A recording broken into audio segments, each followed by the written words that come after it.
যি ঐশ্বৰ্যৰ পিছত সি এনেদৰে হাহাকাৰ কৰি ফুৰিছে এই ঐশ্বৰ্যৰ বাবে এদিন হয়তো সি তাৰ জীৱনটো হেৰুৱাব লাগিব এই কথা মই জানো জানে যদি আপুনি কিয় মনে মনে আছে কিয় আপুনি দুৰ্যোধনৰ সেই আকাংক্ষা জুইত কিয় ঢালিছে কিয় আপুনি গোটেই জীৱন ধৰি সেই ৰাজ্যলোভী অহংকাৰী দুৰ্যোধনক প্ৰশ্ৰয় দি আহিছে যাক আজি আপুনি দুৰাত্মা অশিষ্ট পুত্ৰ বুলি কৈছে সেই দুৰ্যোধনে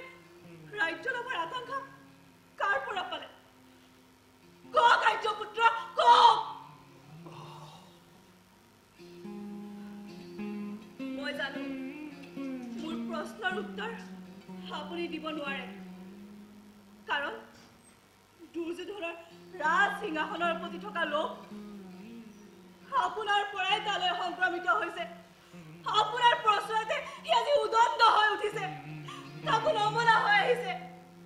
কিহৰ আকাংক্ষাত কক ৰাজ্যপুত্ৰ কক ৰাজপাটৰ আকাংক্ষাত গান্ধাৰী ক্ষমতাৰ আকাংক্ষাত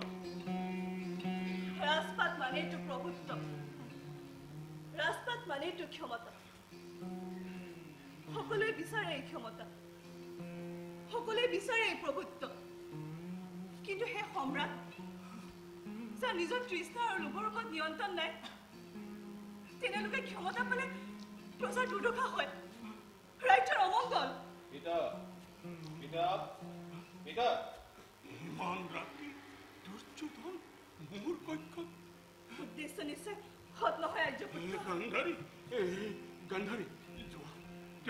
তেওঁক আগবঢ়াই লৈ অহা যোৱা মই দুৰ্যোধনৰ মুখামুখি হোৱাৰ প্ৰয়োজন বোধ নকৰোঁ ৰাজ্যপুত্ৰ সদ্যহতে মই এই কক্ষ ত্যাগ কৰিলোঁ অন্ততঃ তেওঁ ইয়াৰ পৰা ওলাই নোযোৱা পৰ্যন্ত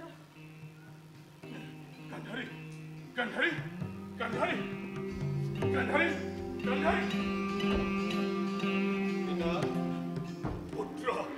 দুৰ্যোধন হাহাবাচা মোৰ কাষলৈ আহা